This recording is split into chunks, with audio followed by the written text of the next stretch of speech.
gloria a Dios. Continuamos en nuestra búsqueda de la consagración, buscando nuestra consagración.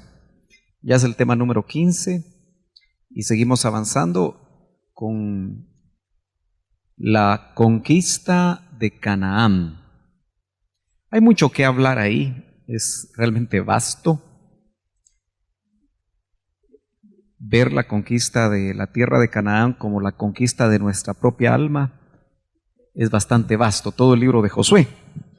Pero vamos a continuar hasta donde el Señor nos vaya mostrando bajo este tema que no quiero que ustedes lo pierdan de vista.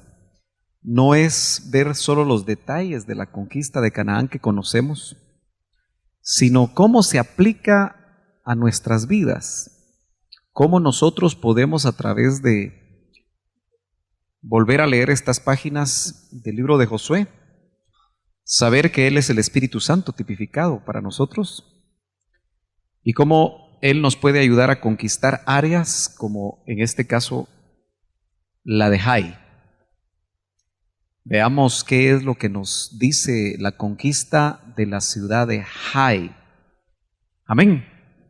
Dice Josué 7:2, y Josué envió hombres desde Jericó a Jai. Ya Jericó había sido tomado y ahora la siguiente en la ruta de la conquista que Dios les había pedido que realizaran era precisamente Jai, que está cerca de Bet-Aven, al este de Betel. Los historiadores creen que Betel estaba apenas a 2 kilómetros de Jai. Ustedes van a ver más adelante que la conquista de Jai fue la conquista también de Betel. Obviamente ahorita no veamos a Betel como lo que significa, ¿verdad? Que tiene un significado muy importante para nosotros, sino como la ciudad a conquistar, como un área del alma que debía ser conquistada. Y les dijo, subid y reconoced la tierra.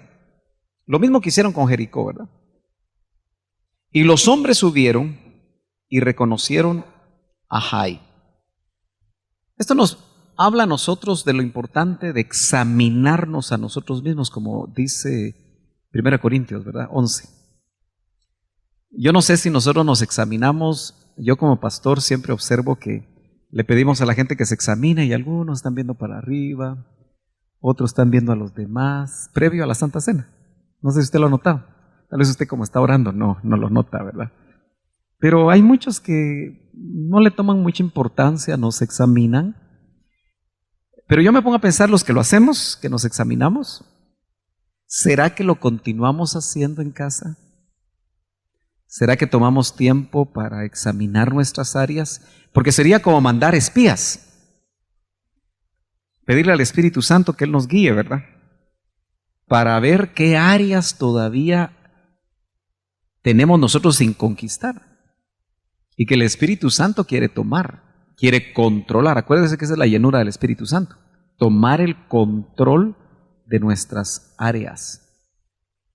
Creo que todos aquí estamos conscientes que nos falta tomar áreas. Y que hay algunas que nos sorprenden de vez en cuando, ¿verdad? Porque creíamos conquistadas. Y de repente vuelven a surgir. Muy bien. Entonces, avancemos un poquito, solo que vamos a ir al verso 1, donde vamos a ver el pecado de Acán, porque este pecado de Acán está muy relacionado con la derrota que sufrió el pueblo de Israel en Jai. Y hoy vamos a tratar de ver qué factores pueden estar marcando nuestras propias derrotas en la vida cristiana. Y especialmente en esas áreas que se vuelven fuertes en nosotros. Y que, como les digo, tenemos que estar conscientes de ellas para tener mucho cuidado. Mas los hijos de Israel fueron infieles en cuanto al anatema. Yo quiero que usted ponga atención a lo siguiente. Dice que ellos fueron infieles. Mire, los hijos de Israel fueron infieles. ¿Por qué los hijos de Israel? Si solo Acán había pecado. ¿No le parece que a veces pareciera como que el Señor es un poco injusto, pero Él no es injusto. Solo nos puede parecer. Porque aquí usted chequea que dice, mas los hijos de Israel fueron infieles. ¿Usted está de acuerdo con que fueron infieles? Esta palabra acá. Todos los hijos de Israel. Insisto, el que pecó fue uno.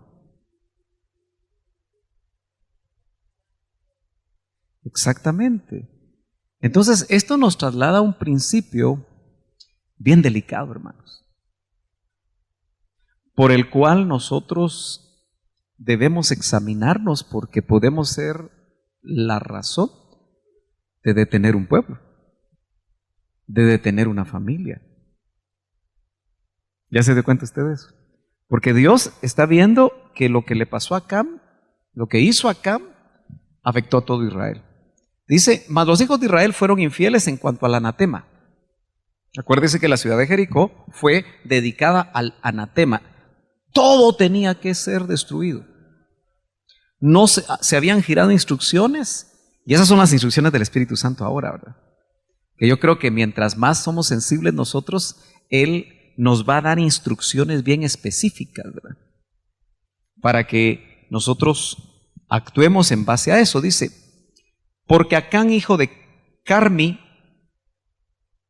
hijo de Zabdi, hijo de Sera, de la tribu de Judá.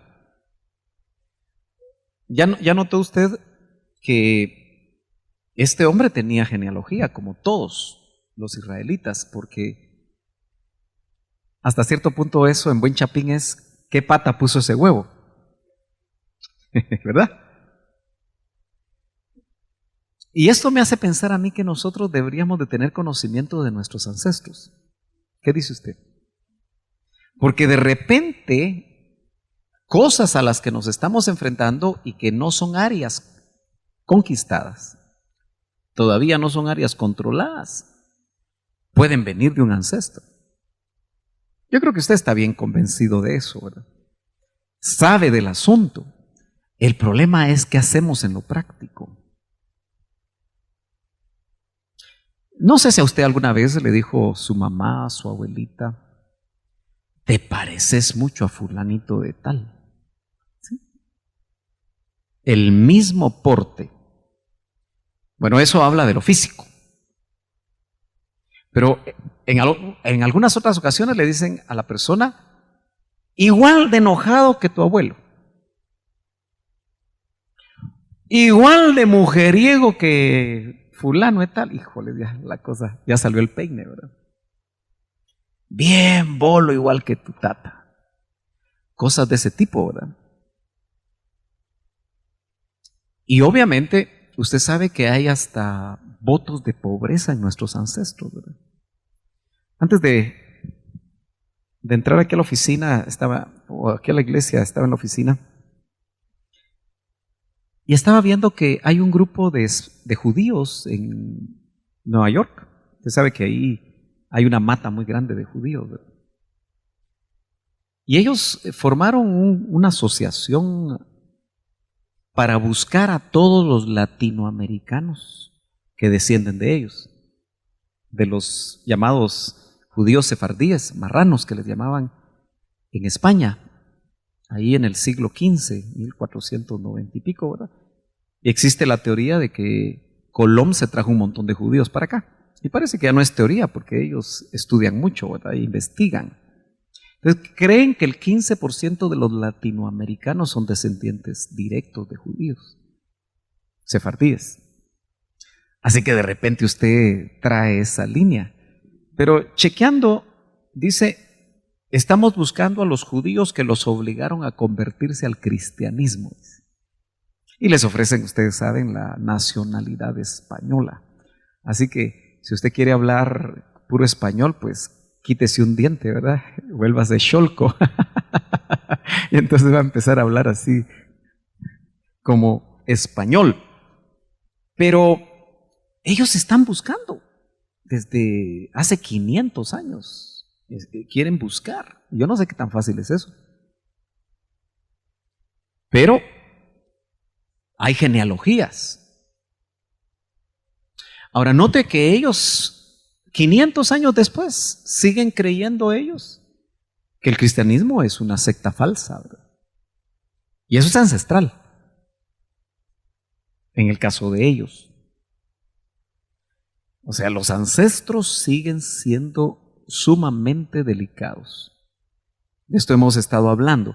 La idea de recordar todo esto es para que nosotros, hermano, meditemos, preguntemos, antes de que se muera la mamá, ¿verdad? Antes de que se muera el abuelo o aquellos que los conocieron, ¿verdad? Vale la pena averiguar qué hicieron, porque puede ser que eso nos indique qué pactos hicieron. Porque hay gente que no sabe por qué no progresa. ¿Usted ha visto gente en el cristianismo que no progresa, hermano? Uno los conoce por 30 años y la cosa no les camina en ningún sentido. Dice uno, pero ¿qué será? ¿Habrá algo ahí? Y algunos encontraron votos de pobreza, ¿verdad? Que no se cortaron a tiempo. Bueno, dice, de la tribu de Judá, tomó de las cosas dedicadas. Note que solo él fue el que tomó de las cosas dedicadas al anatema, y la ira del Señor se encendió contra los hijos, ¿sí? Contra los hijos de Israel. Esto se hace bien complicado, ¿verdad? Porque uno mira el ejemplo de los Corintios capítulo 5. Un solo joven, no sé si era joven, está joven, no lo dice, pero pecó de una manera, estaba pecando de una manera horrenda, ¿verdad? Acuérdense que esas iglesias eran chiquitas, en casas. Todo se sabía y todo se conocía. Y él enamoró a la esposa de su papá. Y ahí vivía con ella, pues, porque eso es lo que fueron a decirle los de Cloé, y eso no es chisme, porque ellos estaban cuidando la obra de Dios. Y es de entender que los de Cloé, que no sé por qué les llamaron así, ¿verdad? No sé si era una ciudad, porque Saulo de Tarso. No sé si era Cloé, no, yo honestamente no lo he investigado, lo voy a investigar. Pero dice que llegaron los de Cloé y hablaron con Pablo y le dijeron, mira, esto está pasando. Bueno, y Pablo escribe entonces la primera epístola, ¿verdad? Y escribe fuerte. Pero indudablemente él les escribió a toda la iglesia. Note que no le escribió solo a la persona. Como que los criterios realmente de Dios, no solo en el Antiguo Testamento, sino que en el Nuevo Testamento, sí indican que el pecado individual puede afectar a toda una congregación. Ahora seamos prácticos. ¿A qué clase de pecado se referirá realmente? Porque fíjese que fue una instrucción y tal vez uno entiende que el anatema era lo que iba a ser entregado para el Señor. Era como que Él tomó posesión de esa ciudad con todo lo que ahí había. Y Acán lo que hizo fue robarle a Dios. Si usted lo ve en los contextos, lo que hizo fue robar lo que pertenecía a Dios y que lo había dedicado al anatema. Entonces, como que aquello que va directamente definido por Dios y que tiene que ver directamente con Él, es lo que muchas veces afecta a todo un pueblo, ¿verdad? Porque ¿qué iglesia en la tierra en estos tiempos podría avanzar si el que no es gordo es chibolo? Si el que no cojea de una, cojea de la otra. Entonces, me parece que está teniendo que ver con un pecado muy, muy fuerte en contra de Dios, el que de alguna manera aquí se está juzgando, aunque el de Corinto obviamente era un pecado de tipo moral, pero el gran problema es que la iglesia, otra vez, la iglesia, en cierta manera, local representa el trabajo de Dios en la tierra, ¿no? Porque los templos somos nosotros ahora. ¿Sí me está siguiendo? No es el edificio. Entonces nosotros los hombres que conformamos una iglesia local, hombres y mujeres por supuesto, estamos siendo templo o formando el templo de Dios en la tierra a través de la iglesia local, que son millones, ¿verdad?, en el mundo.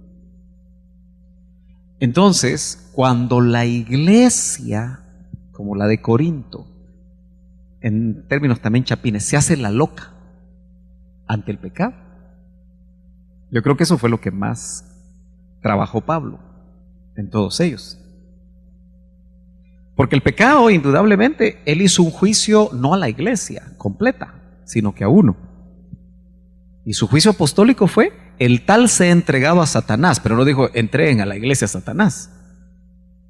Estoy haciendo ya diferencia, ¿lo están entendiendo? Pero a la iglesia la exhortó fuertemente, porque consentían el pecado. Entonces, esto entra dentro de la disciplina cristiana, que en la búsqueda de la consagración, le voy a dejar este pensamiento para que usted lo medite, porque hay cosas que uno tiene que sacar sus conclusiones. Pero para nuestra consagración necesitaremos disciplina en algún momento. ¿Qué dice usted? Sí. Y usted se da cuenta que ya al ministro muchas veces le tiembla la mano de poner disciplina. Mire, donde yo me convertí, iglesia tradicional de corte centroamericano, con la doctrina que recibió el doctor y su papá, su abuelo, para más o menos identificar.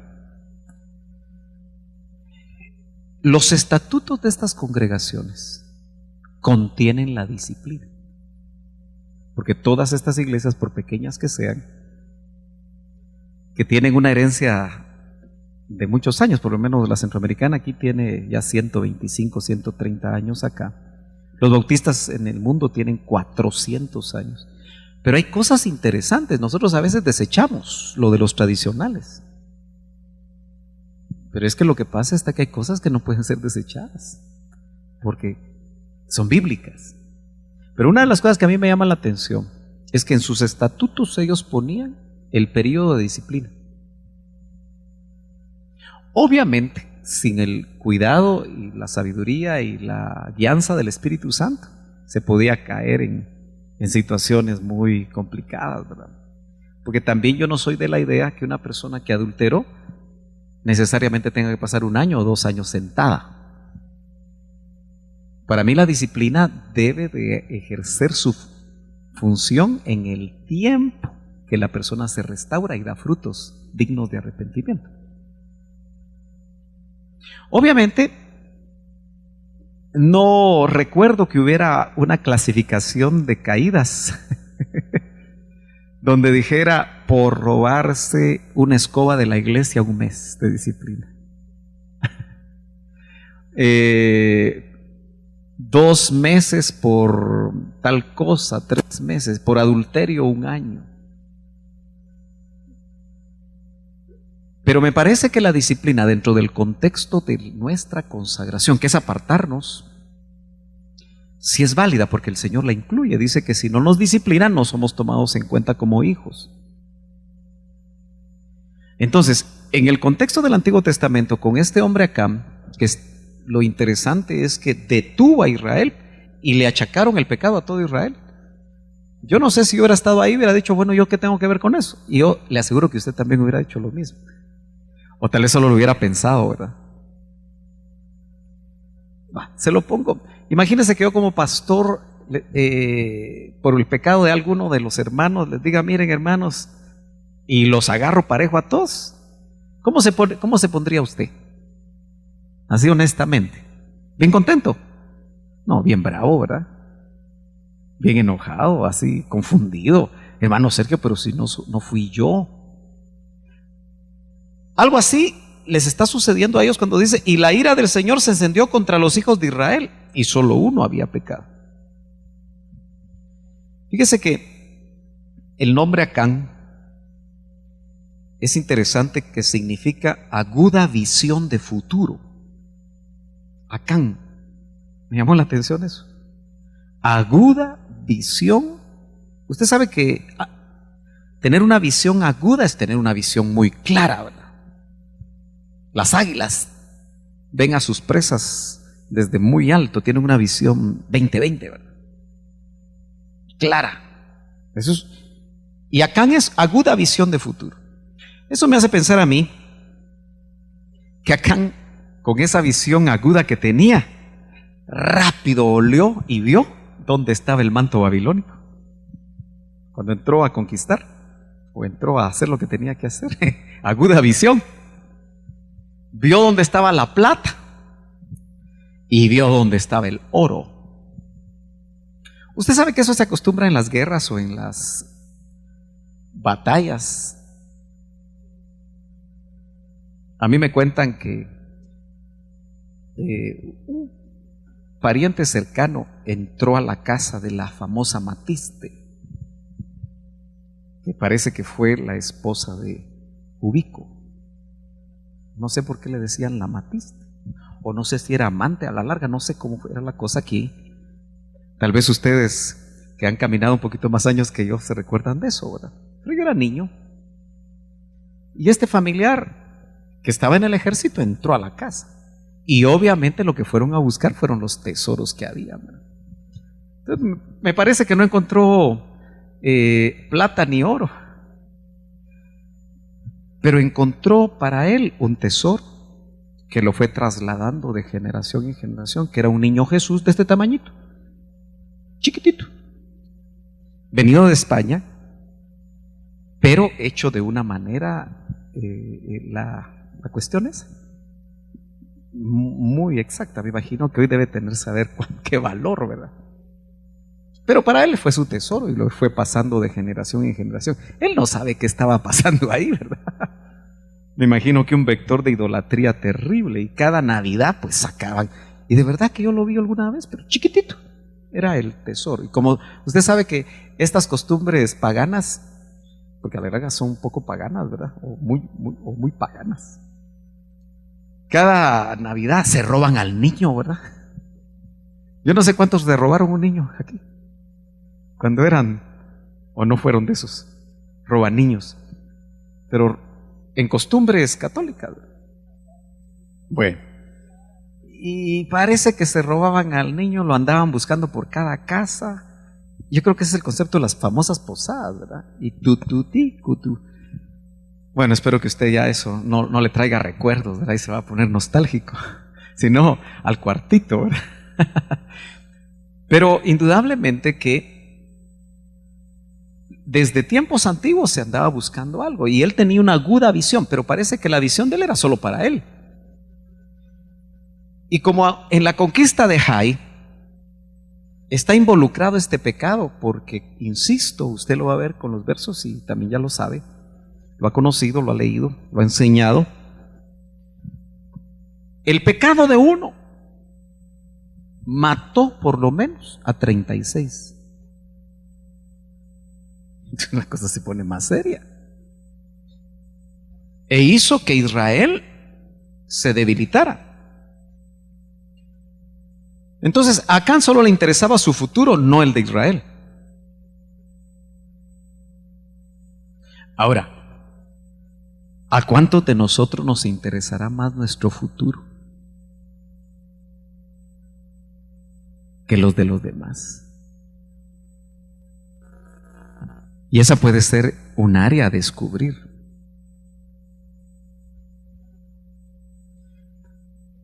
Porque fíjese que como iglesia local, en la medida que el Señor nos va dando unidad, nos debe interesar el futuro de la obra. ¿No cree? Que la obra de Dios. No le voy a decir que vamos a poner en prioridad la obra de Dios en el sentido eclesiástico porque sabemos las prioridades. Usted las conoce bien. La prioridad es su relación con Dios. Luego, la relación con su familia. Luego, si usted trabaja, pues su trabajo. Y obviamente el que no trabaja, que no coma, dice. Y hasta en cuarto lugar ponemos el ejercicio eclesiástico, que no es lo mismo que nuestra relación con Dios, porque hay gente bien hacendosa en la iglesia que no tiene relación con Dios. Entonces no necesariamente es lo mismo. Obviamente el que tiene una buena relación con Dios es un excelente servidor y le interesa la obra de Dios. Es importante para él. Israel ha pecado, vuelve a decir Josué 7:11, y también ha transgredido mi pacto. Este es Dios hablándole a Josué después de que fueron derrotados, que les ordené, y hasta han tomado de las cosas dedicadas, note cómo habla en plural, al anatema, y también han robado y mentido, y además las han puesto entre sus propias cosas. Usted sabe que este pecado es el típico pecado oculto, porque él lo enterró en su tienda. Yo me pregunto, ¿cuántos de nosotros tendremos pecaditos enterrados en nuestra tienda, hermano? Cosas feas. Como todos me miran raro, yo me imagino que ustedes no, ¿verdad? Primero Dios que no, ¿verdad? Ojalá, ese es el deseo del corazón de todos nosotros. Pero este hombre robó, mintió y además las ha puesto entre sus propias cosas. Lo iba a pagar muy caro y lo pagó muy caro, lamentablemente. Vamos a ver acá, vamos a seguir avanzando. Bueno, solo para que se ubique, ya habían conquistado Jericó, allá cerca de Gilgal, ¿verdad? Inmediatamente después de cruzar el río Jordán, que es esa linita que viene ahí. Pero mira la flecha roja. ¿Sí la ve? El siguiente paso es Jai. Y es ahí donde, después de tener una enorme victoria en Jericó, que esa la ganó el Señor. Tenemos que tener claro que el trabajo en nuestras almas, quien pagó el precio fue el Señor en la cruz del Calvario. No se va a sentir usted muy orgulloso de que usted ya dejó de mentir. Lo que no sabemos es cómo va a llegar de aquí al lecho de muerte, ¿verdad? Eso es lo complicado, ¿verdad?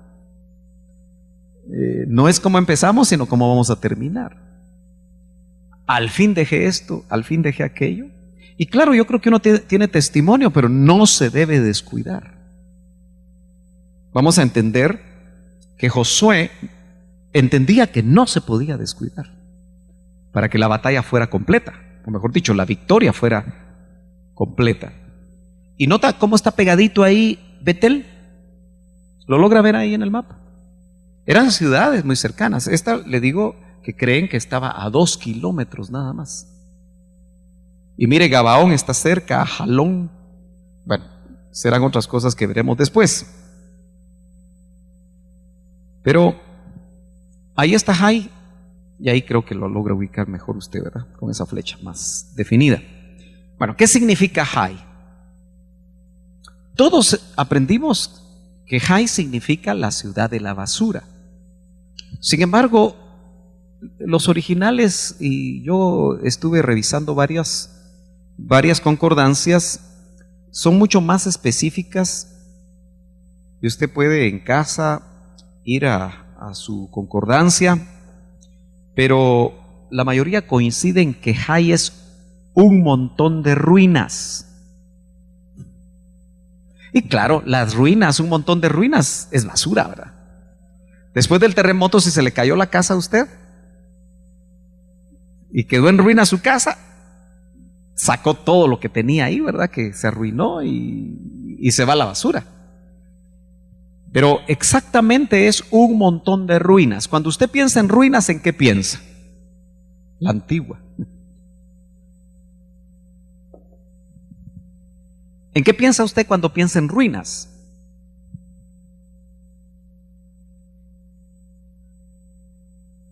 Un lugar destruido, devastado. Entonces, Jai nos habla de las áreas del alma devastadas, arruinadas, saqueadas. Y aunque usted no lo crea, usted puede llevar 30, 40 años de cristiano y todavía tener áreas arrasadas en su alma. Ya sea porque no se ha acercado, porque no ha querido a la administración, o por diferentes razones que esas áreas no las ha logrado descubrir quizá. Y solo se ven los efectos, porque el gran problema de nuestras áreas es que solo experimentamos los efectos y no sabemos a veces de dónde viene. ¿Qué va a saber aquella jovencita tímida que le tiene miedo a los hombres y que tiene diferentes actitudes que no logra entender? Que esa área afectada en ella puede venir desde el mismo engendramiento, puede venir desde la época de gestación, o los primeros meses o los primeros años que vivió. Tantas cosas, ¿no? Que pudieron haberla afectado a ser lo que actualmente es y no entender. ¿Usted se ha dado cuenta que hay mujeres que son hermosas en su exterior, sus rostros, y ellas se ven al espejo y se ven feas? ¿Ha tenido casos usted así? Es que yo soy fea, dice. Y hay feas que se creen bonitas.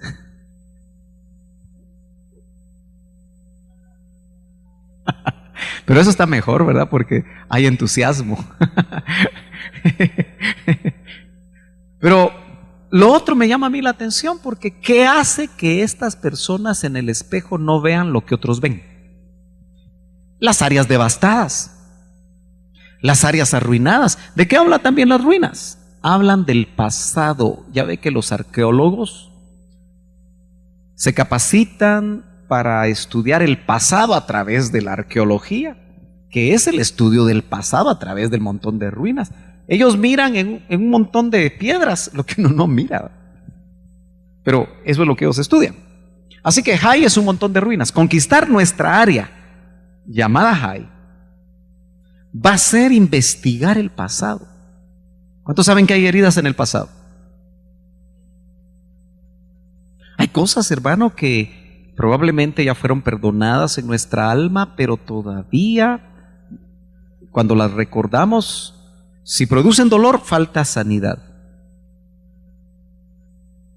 Bueno, avancemos un poquito en esto.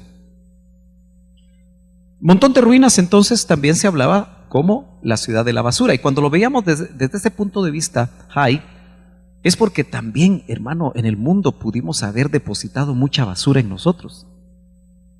¿Cuánta basura habrá llegado a nuestra mente?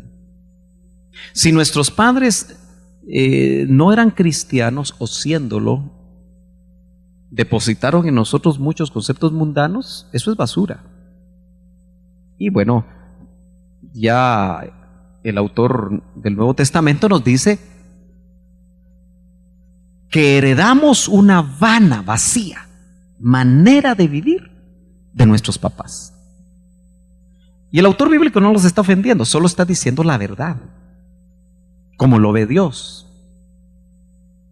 Entonces, tenemos que empezar a ver cómo sacar basura de la mente, cómo sacar basura del corazón. ¿Cómo le vamos a hacer para que aquellas cosas que nos arruinaron? Esa palabra ruina, Jai, cuando busco en el español ruina, en un diccionario, en este caso, Larousse, no le vaya a tirar el Larousse a su hijo, porque le decían el pequeño Larousse y era este pelo, ¿verdad? Los pastores a veces eran feitos, ¿verdad? Pero cuando había un hermano que era grandote, pesado, y que creía que lo sabía todo. ¿Sabe cómo le llamaban? El pequeño Larus. Son malos los pastores a veces, ¿no? Que solo los pastores. Ya le di a usted una idea, ¿verdad? No la va a usar. Pero en el diccionario dice, ruina es acción de caer o destruir una cosa. Entonces, ¿qué cosas nos hicieron caer a nosotros?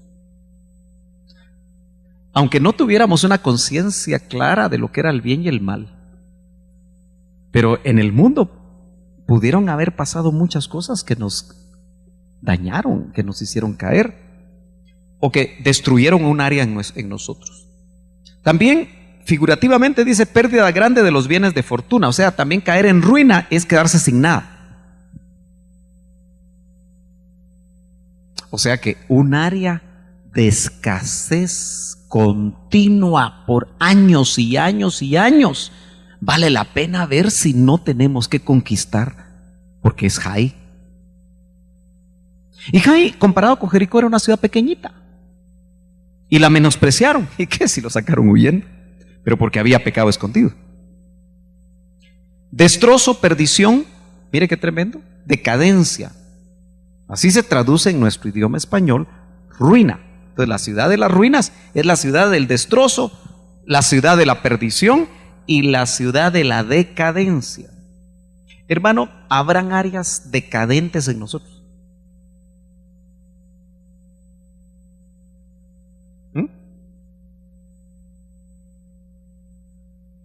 Muy probablemente hay más de una, ¿verdad?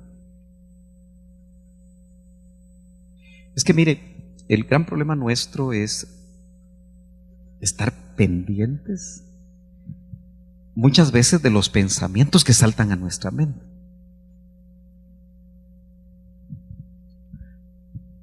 ¿Me pueden disculpar las damas un ratito? Me disculpan.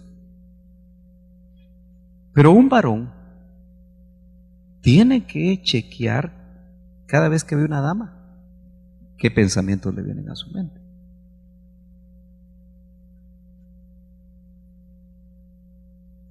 Si no son pensamientos sanos, eso solo él lo sabe. Tiene que empezar a sondear de dónde le vienen los malos pensamientos.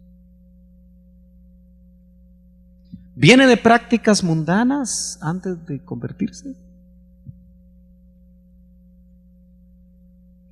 ¿Vienen de experiencias que no ha olvidado? Mire, a mí me llama mucho la atención cuando le hablaba a los jóvenes sobre la verdad desnuda. Como no vinieron todos, solo quiero hacer una referencia.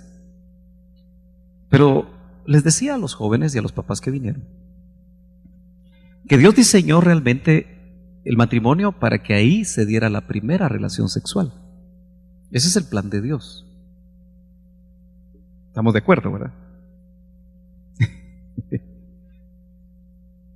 Sin embargo, la sociedad viene marcando el paso aún dentro de la iglesia cristiana, que son pocas las mujeres y pocos los hombres que llegan vírgenes al matrimonio, como Dios lo espera. Pero una de las cosas que se descubrió recientemente es que el cerebro tiene sustancias químicas, eso lo sabemos. Pero existe una que se llama oxitocina. Oxitocina. Esos son hallazgos recientes. Y que la manera sencilla de explicar algo complicado, ¿verdad? Porque no somos bioquímicos ni nada por el estilo, es que esa sustancia química en el cerebro, Dios la diseñó para que en la primera relación sexual, ojo, que se debe dar dentro del matrimonio,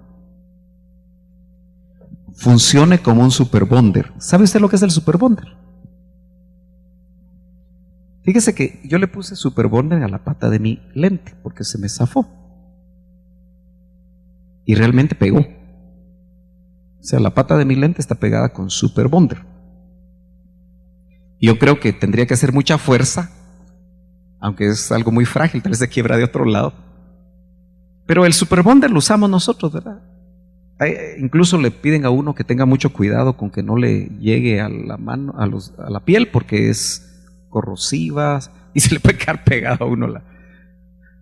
Algunos piensan, le voy a poner Super Bonding a mi esposa para que ya no hable, ¿verdad? Habla mucho. No, no, ¿verdad? O a uno de mis hijos o algo así. Pero así funciona la oxitocina. Entonces, Dios la diseñó para que en la primera relación sexual, en el cerebro quedara registro para no separarse más. Imagínense lo que Dios diseñó. Pero como nadie, no vamos a decir nadie, muy pocas personas en estos tiempos entienden eso, o se los enseñan, o lo creen, o lo aceptan. La generación actual, en un alto porcentaje, han tenido relaciones sexuales. Y hablo de la iglesia, no estoy hablando del mundo, porque el mundo ya es otra cosa. No estamos aquí para arreglar el mundo, estamos para predicarle y que el Señor los arregle. Pero esa oxitocina, si el joven tuvo su primera relación sexual con alguien con quien no se casó, que casi siempre es así, la oxitocina se quedó funcionando con esa persona. Y como estamos buscando la consagración, ¿verdad? Qué complicado cuando un joven o una señorita después se casa y cuando tiene relaciones está pensando en la primera persona, porque la oxitocina está funcionando. Y si fueron 2, 3, 4, 5, 6, 7, 8, 9, 10, 11, 12, 13, ¿cómo puede funcionar ese matrimonio en ese aspecto? Que obviamente usted no lo puede desestimar, es importante, está dentro del plan de Dios. El sexo no lo inventó el diablo. ¿Se da cuenta usted lo delicado?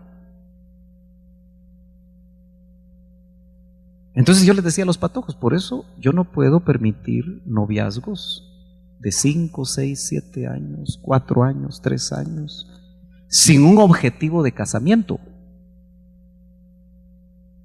Porque entonces hay mucho chance que dentro de la congregación suceda eso. Porque no todas, ni todo, bueno, son ellas las que quedan embarazadas. No todas las jóvenes que tienen relaciones sexuales quedan embarazadas, ¿verdad?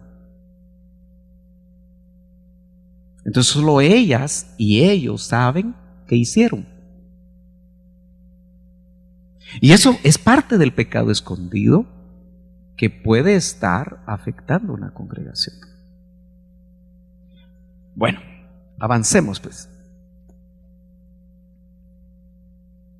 Destrozos, perdición, decadencia. Eso es high. Si hay un vicio escondido, algo que solo la persona sabe, pero está ahí adentro, eso es high. Es un área, es una ciudad llamada high. Causa de esta caída, decadencia, perdición, así en lo físico como en lo moral. Restos de uno o más edificios arruinados. Bueno, entonces high representa áreas en nuestra alma que fueron destruidas por el pecado u otras causas. Josué 7:3, la derrota de Israel. Vamos a leer rápido esto. Dice, cuando volvieron a Josué, le dijeron que no suba todo el pueblo. Los que fueron a chequear cómo estaba el área a tomar, la ciudad a tomar, solo 2 o 3 mil subirán a Jai. Como quien dice, eso es babucha. Si ya, como que ellos lo hubieran hecho, si ya conquistamos Jericó, y cuidado, porque eso significa una falsa suficiencia, hermanos. Y a veces nosotros, con una falsa suficiencia, creyendo que somos nosotros, coqueteamos con el pecado. Nos descuidamos. Podemos decir, si ya pensé aquello, esto. Y ahí puede ser la cosa más difícil. No hagas cansar a todo el pueblo subiendo allá, porque ellos son pocos. O sea que Jai era una ciudad chiquita. en comparación a la otra. Así que subieron allá unos 3,000 hombres del pueblo, pero huyeron ante los hombres de Jai. En otras palabras, fueron derrotados. ¿Usted está consciente de las derrotas que ha sufrido en algunas áreas de su vida, hermana, como cristiano? Fíjese que uno puede contabilizar derrotas, pero lo importante es que ya no contabilicemos tantas derrotas, sino que contabilicemos victorias. En la medida que nosotros estamos buscando nuestra consagración, conquistando las áreas de nuestra vida. Cuando vi 7:21, me salté hasta el 21. Aquí está hablando Acán, cuando ya lo descubrieron, ¿verdad? Usted conoce los detalles, cómo ahí hubo una guianza del Espíritu. Y yo siempre he tenido duda porque no dice cómo, solo dice, y salió la tribu de Judá, y salió la familia tal, y así llegaron a Acán.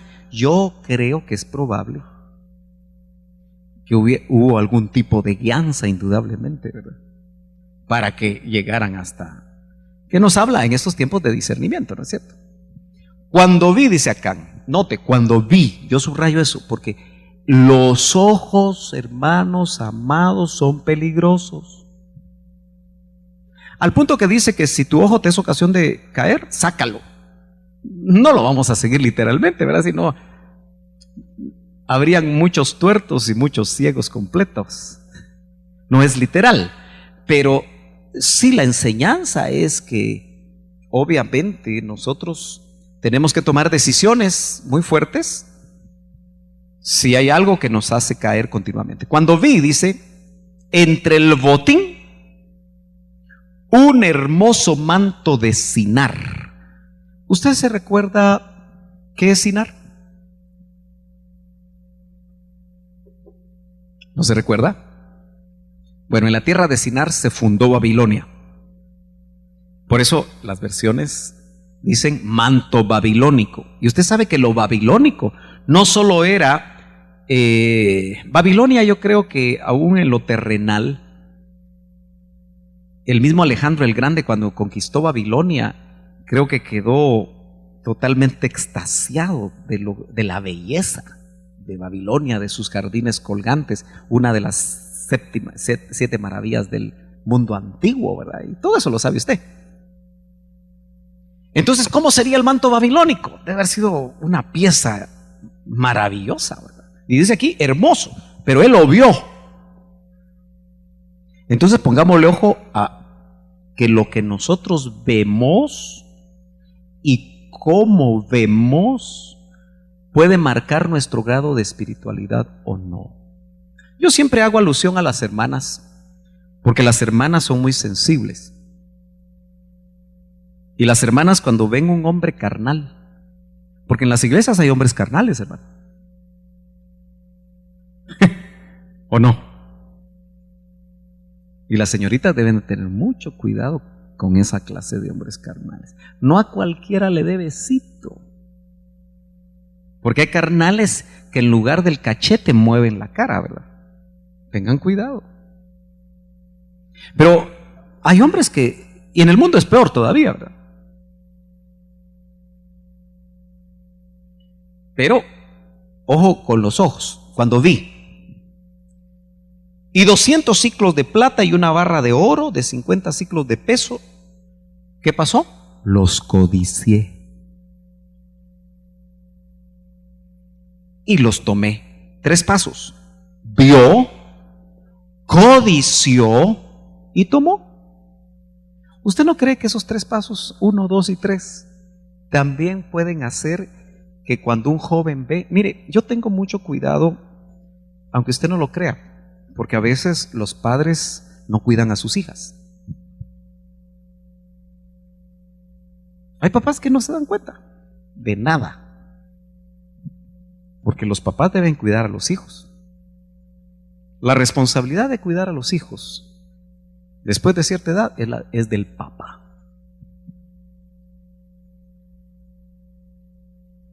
Y cuando no hay papá, pues de la mamá, definitivamente. Pero hay que cuidarlos. Entonces, en cualquier congregación siempre llega gente nueva, ¿verdad? ¿Sí o no? Y a veces son lobos, vestidos de piel de oveja. Y los lobos a veces son guapos. ¿O no? Esconden los dientes. Ese hermano Sergio estará leyendo los cuentos de Caperucita Roja. Pero eso se lo sabe usted, ¿verdad?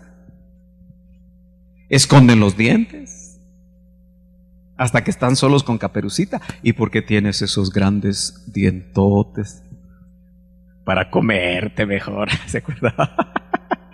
De el famoso cuento. Esconden las uñas y llama la atención que ven, codician y toman. Eso siempre va a pasar. Y muchas veces las jovencitas, y aún los jovencitos, porque ahora pasa también con los jovencitos, vienen jovencitas, miran, codician y toman. Ahora ya está empatado el partido. Y uno de papá tiene que poner atención. Tiene que chequear, hermanos. Si usted no quiere problemas serios, no se haga el loco, hombre. Yo todavía sigo creyendo lo que una vez nos enseñó el hermano Otto. Estorbemos el pecado de nuestros hijos. Mire, a veces no podemos hacer ya mucho, especialmente según las edades, pero mientras esté en nuestro alcance, y si nosotros oramos y discernimos, el Señor nos va a mostrar cosas que pueden afectar. Porque ese proceso de ver, codiciar y tomar, póngale atención. Y no solo se aplica para aspectos de relaciones entre hombres y mujeres. Hermano, ¿no es cierto que a veces uno puede llegar a codiciar plata y oro? A veces a uno lo prueban ofreciéndole un buen trabajo, supuestamente bien remunerado, solo que cuando uno viene a descubrir, hay gato encerrado o felino en cautiverio, como diría un varón. Yo le conté, ¿verdad?, que siendo pastor hace unos 3 años, el ministro de Gobernación me mandó un mensaje, porque estudiamos juntos. Y él quería gente proba. Gente tonta, tal vez. Y me mandó un mensaje con otro pastor que ya estaba trabajando con él. Y eran, recuerdo, 4 horas, hermano. 40,000 quetzalitos. Aleluyita. 4 horas. Y si aceptaba, me daban camioneta nueva. Y lo peor que uno en necesidad, usted.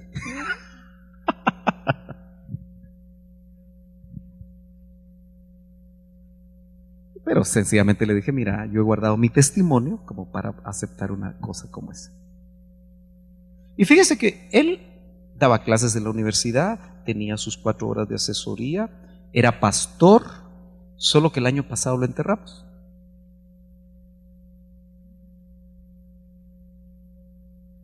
De repente se hubiera aceptado, también usted me hubiera enterrado a mí.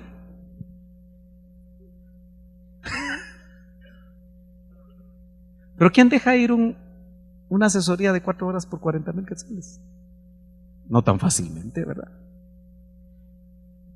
Pero muchos miran, codician, y el diablo lo que quiso hacer con el Señor para ver si había concupiscencia en Cristo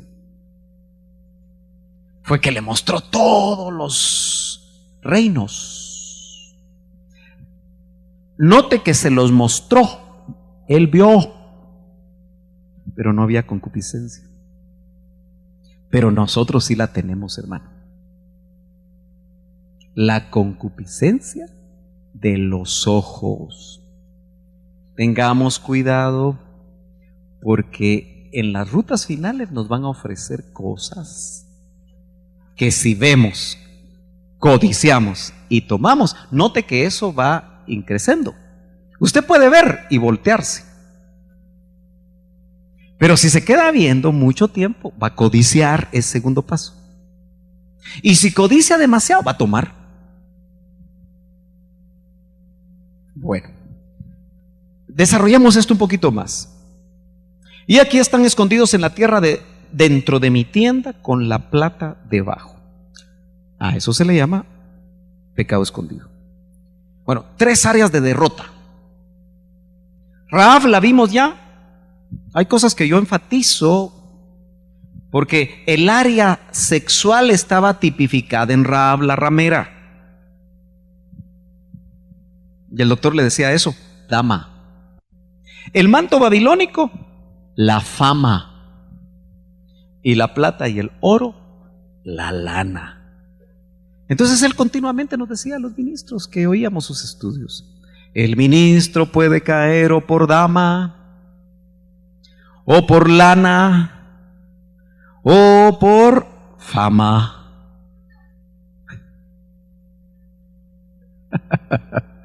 Hasta ella entendió. Si está entendiendo una niña, entienden ustedes. Fama, dama o lana. Pero mire, eso no es solo para los ministros. Eso es para todos nosotros. Y son tres áreas de derrota.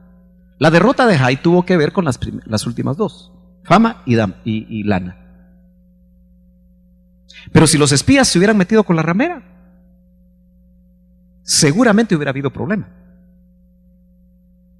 O sea que son 3 áreas de conquista, pero también pueden ser 3 áreas de derrota, y lamentablemente estamos viendo y seguiremos viendo no solo ministros, sino que también ovejas. Mire, hermano,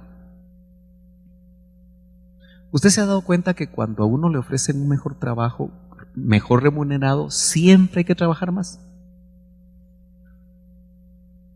Porque especialmente en la iniciativa privada, te pagan lo que trabajas. Y si te dan un buen sueldo, trabajas 10, 12, y si te ponen ahí empleado de confianza, hasta 14. Porque se han dado cuenta que los empleados de confianza no se les pagan las horas extras. Yo así no quiero ser empleado de confianza, hermano. Prefiero ser empleado de desconfianza y que me paguen mis extras, porque así les dicen, ¿no? ¿Cómo es usted empleado de confianza? Hoy se queda toda la noche. Y no sin parar, ¿verdad? Cantando alabanzas al Señor, sino trabajando duro. Entonces, realmente, note usted que también la fama, en estos tiempos yo creo que la fama también puede afectar a algunos. Fíjese que a mí me mandaron una cartita. Yo la leí un montón de veces cuando iba a rentar aquí. Y en la cartita me decían: hermano Sergio, ¿no será que usted quiere ser famoso? Y por eso ya quiere un lugar más grande. Y yo, ¿será? Porque estábamos allá escondidos en Monteverde, ¿se acuerda? Aquel portón amarillo que no dejaban ni entrar a los hermanos. Los que estuvieron ahí saben, ¿verdad? Y algunos hasta se fueron porque no los dejaban entrar los policías. Pero el hermano como que quería que yo meditara si yo, al buscar expansión, no estaba buscando ser famoso. Y gracias a Dios no, ¿verdad?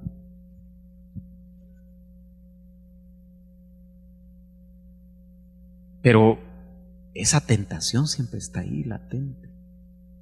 Y no solo en los ministros. Algunos quieren ser los mejores empresarios de Guatemala. Y tienen sus metas. Los mejores profesionales en su ramo. Y todo trae aparejado pruebas. Porque mientras más famoso eres, más te van a perseguir las mujeres. ¿Cierto o no?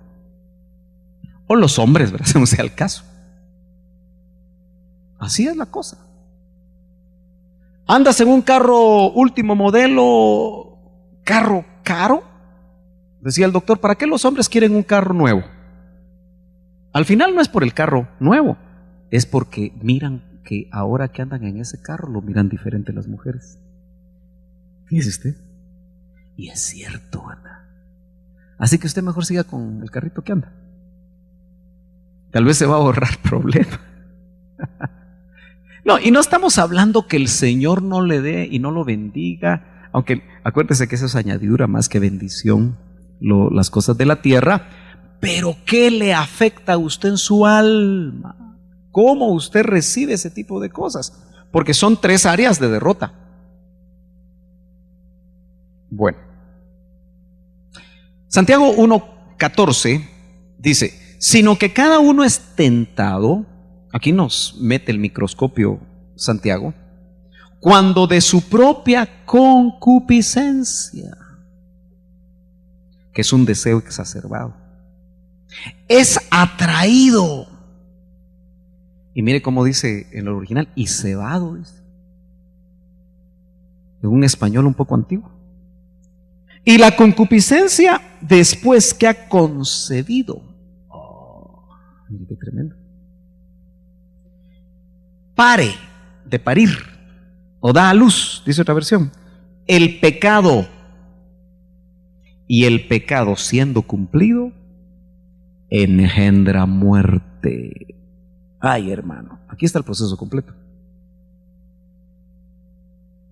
Porque Acán vio, codició, tomó, guardó y le produjo muerte a él y a toda su familia.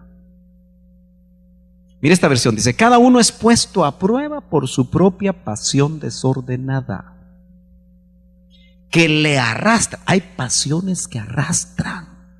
A mí me gusta, la única pasión que me gusta es aquella que el Señor nos da para predicar a las almas, para arrastrarlas a Cristo. Esa es la única que me gusta. Las otras son peligrosas, hermano. Cada uno es puesto a prueba por su propia pasión desordenada, que le arrastra y le seduce. Hermano, cuando usted ya se siente arrastrado por algo, yo le quiero decir que todavía ahí se puede detener, en el nombre de Jesús. Pero si usted se deja arrastrar, lo siguiente que se tradujo cebado es seducción. Ya el que está siendo seducido es como que la serpiente lo hipnotizó y se lo va a tragar, hermano. ¡Juas! Y cuando sienta, ahí quedó el pobre.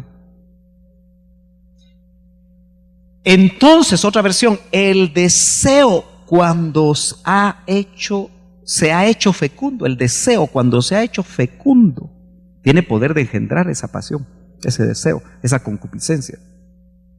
Da a luz el pecado. A su vez, el pecado cuando se ha realizado, note usted que todavía ahí se puede parar la cosa. Por eso yo hablo mucho del adulterio del alma. Muchas personas en las iglesias andan en adulterio del alma y está a punto de concebir el pecado. Pero alguien que anda en adulterio del alma, si se ministra, va a detener que se haga realidad el pecado, hermano. Porque todavía todo está a nivel de la mente, del alma. Por eso es adulterio del alma. Cuando se ha realizado, produce la muerte.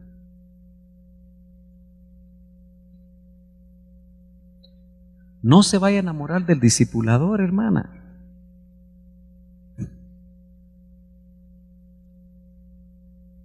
O del anciano. O del diácono. Ay, es que tan bonito que es él. Adulterio del alma. Ay, qué caballeros. Ay, no sé qué y ay, no sé cuánto. adulterio del alma. Si a usted le pasa, ministrese, porque todavía puede detener aquello. ¿Me está entendiendo? Están muy serios ustedes, muy calladitos. Pero nota, bueno, yo lo puse de esta manera: pasión desordenada, sigue la atracción, luego la seducción. En cualquiera de todas esas, para mí, desde el momento que usted se siente con una pasión desordenada, ahí es el momento de ministrarse. No la puede dominar. Mire, el amor que un hombre debe sentir por una mujer, solteros ambos, para casarse, no debe ser solo amor erótico. Si no, esa relación no va a durar. Y las hormonas lo que llevan etiquetado es el amor erótico. Debe haber amor fileo, pero especialmente, siendo ambos convertidos, debe haber amor ágape, el amor que cubre multitud de faltas.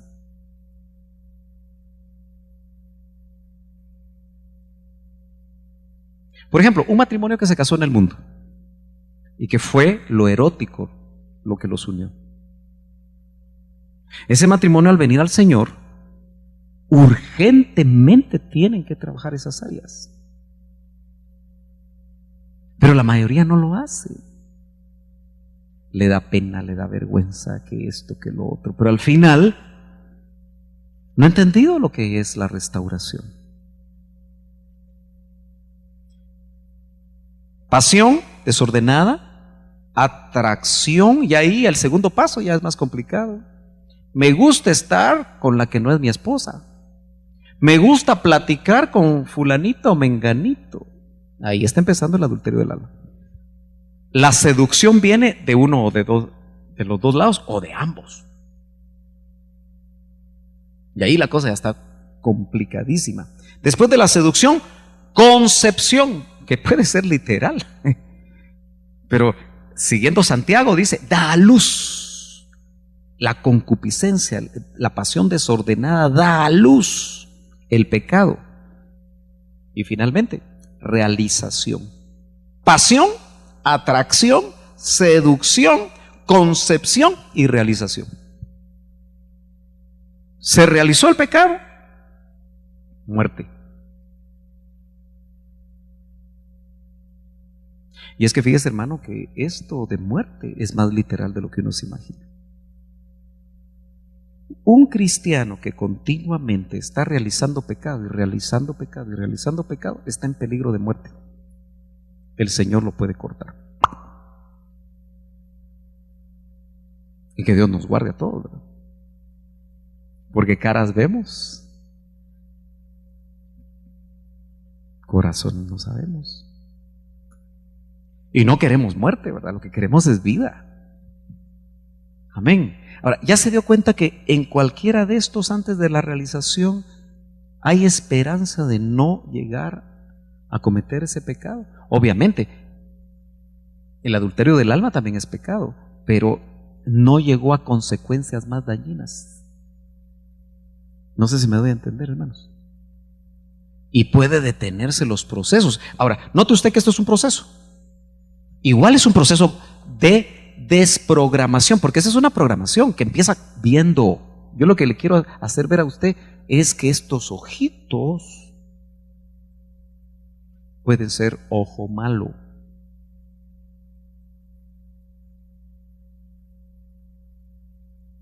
Y cuando el ojo es malo, pues hay que ministrárselo, hay que trabajar adentro, ver qué es lo que usted, en qué está ocupando su tiempo, en qué es lo que lo está alimentando, qué pensamientos. Todo eso es un proceso de administración, hermano. Bueno, regresamos al texto. Josué 7:4. Así que subieron allá unos 3,000 hombres del pueblo. Ya sabemos que huyeron en la primera embestida porque el Señor no les entregó Jai, Sí, lo importante aquí es que nosotros tenemos que estar conscientes que el Señor nos va a entregar las áreas. Y ahora nosotros necesitamos, hermano, por eso, mire, por favor. Yo no puedo pensar una iglesia pentecostal que no ayune. Ni puedo pensar de un cristiano pentecostal que no ayune. En algún momento necesitamos ayunar. ¿No cree usted? ¿Y cuándo es ese momento? El Señor dejó una pista: cuando no se sienta el esposo. Cuando le sea quitado el esposo, entonces ayunarán, dijo. ¿Y cuándo percibe usted como que el esposo no está cerca, que perdió comunión con él? Cuando pecó. Cuando no hay un área que lo hace a usted pecar, rompe la comunión, no está cerca el esposo. No hay comunión con el esposo. Entonces, esa área fuerte, sea lo que sea, habría que buscar al Señor, porque el ayuno rompe coyundas de impiedad. La oración. Dice: y los hombres de Jai hirieron de ellos a unos 36 hombres. Ahí donde le digo, por el pecado de uno, 36 fueron dañados. Y los persiguieron desde la puerta hasta Sebarín y los derrotaron en la bajada. Y el corazón del pueblo desfalleció y se hizo como agua. Entró temor. Y muchas veces, hermano, cuando hemos sido derrotados, puede entrar temor y creer, como un engaño del enemigo, que no podemos contra esa área. Y el darse por vencidos es terrible, porque Cristo ganó la batalla en la cruz del Calvario. Entonces Josué rasgó sus vestidos y postró su rostro en tierra delante del arca del Señor hasta el anochecer. Él y los ancianos de Israel echaron polvo sobre sus cabezas. Es decir, se quebrantaron a ver qué era lo que estaba sucediendo. Pero mire cómo actúa Josué. Dijo: Señor Dios, ¿por qué hiciste pasar este pueblo el Jordán? Siempre peleamos con Dios, ¿verdad? Para entregarnos después en manos de los amorreos y destruirnos. Ojalá nos hubieras propuesto habitar al otro lado del Jordán. Ya Josué estaba murmurando. Señor, ¿qué puedo decir ya que Israel ha vuelto la espalda ante sus enemigos? Porque los cananeos y todos los habitantes de la tierra se enterarán de ello y nos rodearán y borrarán nuestro nombre de la tierra. ¿Y qué harás tú por tu gran nombre? Tremendo. Mire cómo desnuda Dios el corazón humano. Él no se puso a pensar que el problema estaba abajo, creyó que el problema estaba arriba. Y eso es lo que nos pasa a nosotros. Cuando hay batallas perdidas, busquemos abajo donde está el problema, porque arriba no está el problema, hermanos. No pueden, les dijo el Señor, ya hablándole Dios a Josué, pues los hijos de Israel, dice, no pueden pues los hijos de Israel hacer frente a sus enemigos. Es una pregunta que nos tenemos que hacer. Vuelven la espalda delante de sus enemigos porque han venido a ser anatema. Fíjese que lo que fue anatema, al robarlo, transmitió ser anatema al que se lo robó y al pueblo donde pertenecía. ¿Es serio?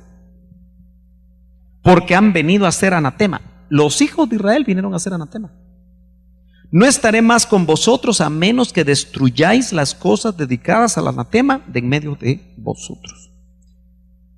Y eso usted sabe que significó la muerte de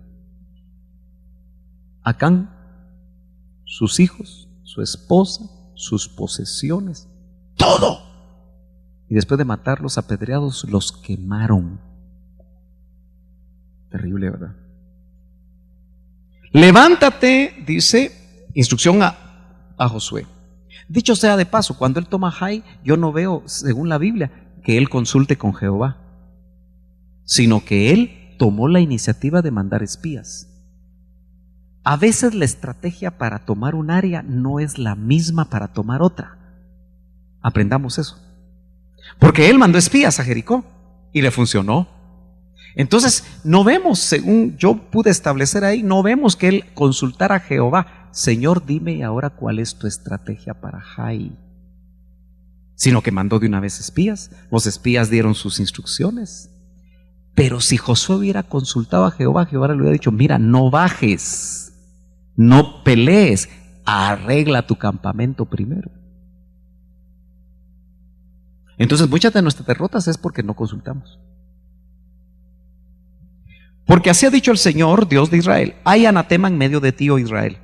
No podrás hacer frente a tus enemigos hasta que quitéis el anatema de en medio de vosotros. Bueno, entonces el Señor dijo a Josué: no temas ni te acobardes. Ya cuando, vamos ya al capítulo 8, me salté hasta el 8.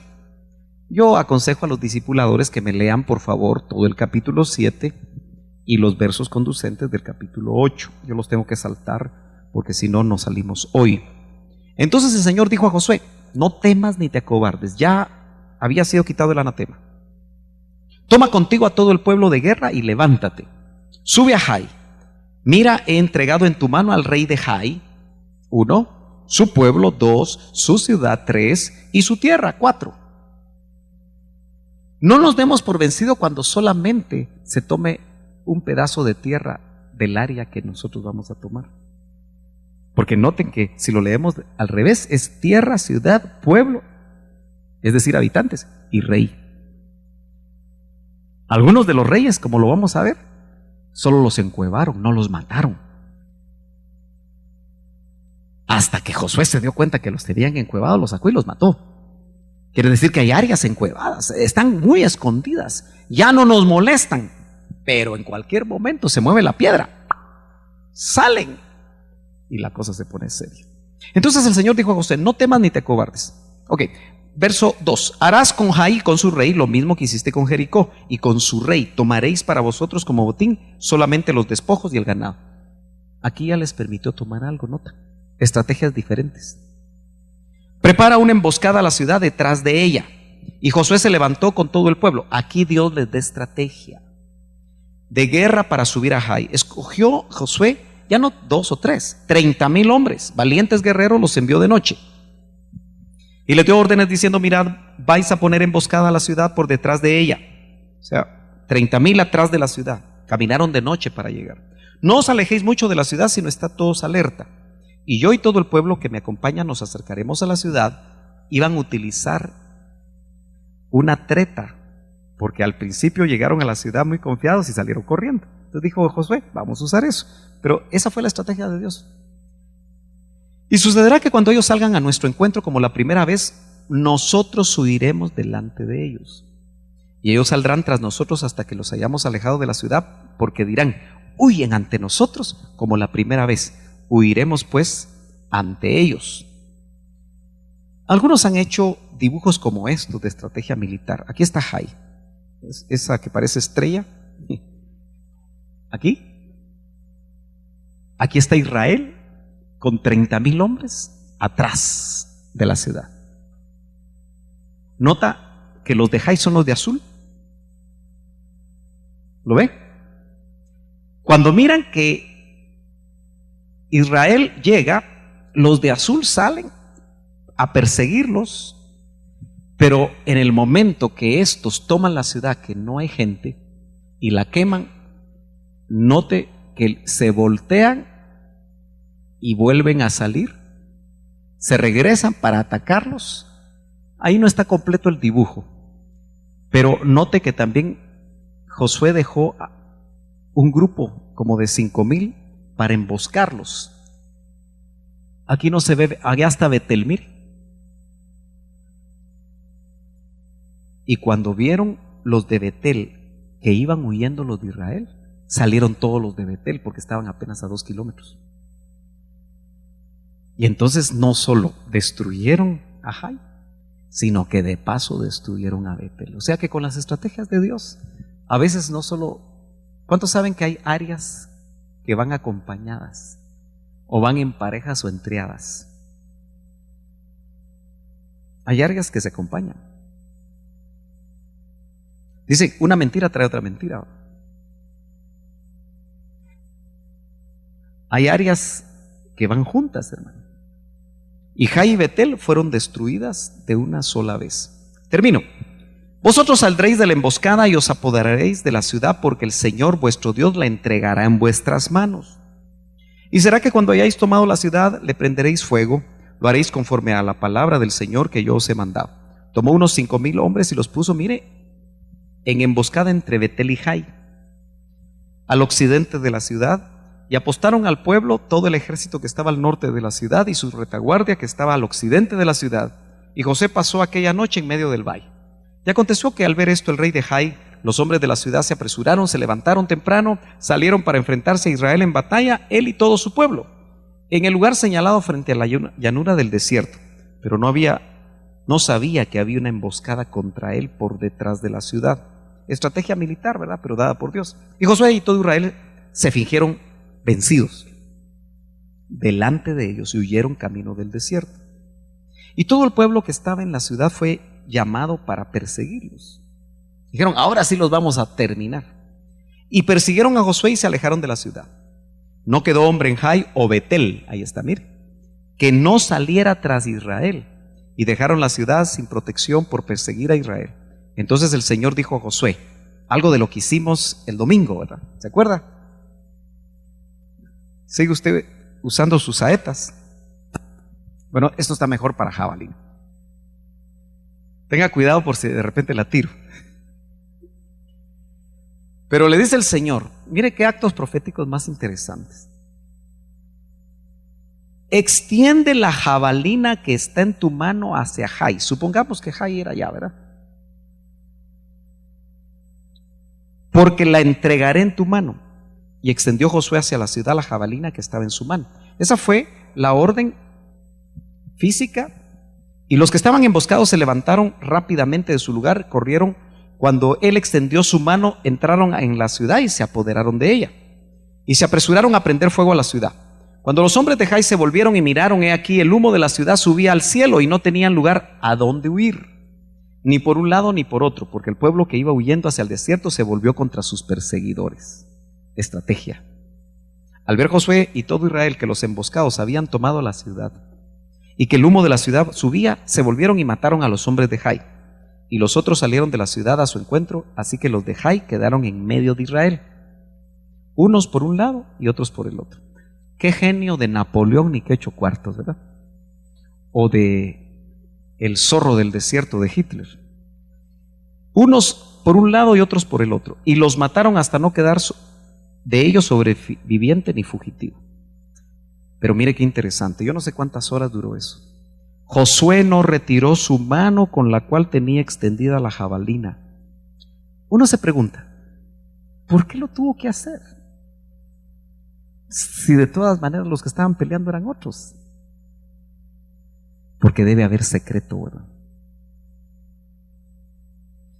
Hoy hay muchas cosas que tal vez no son tan literales y otras que tal vez por guianza del Espíritu el Señor nos va a permitir hacerlas literales. Hasta que hubo destruido por completo a todos los habitantes de Jai. Note que en contraste con el rey Acaz, que solo hizo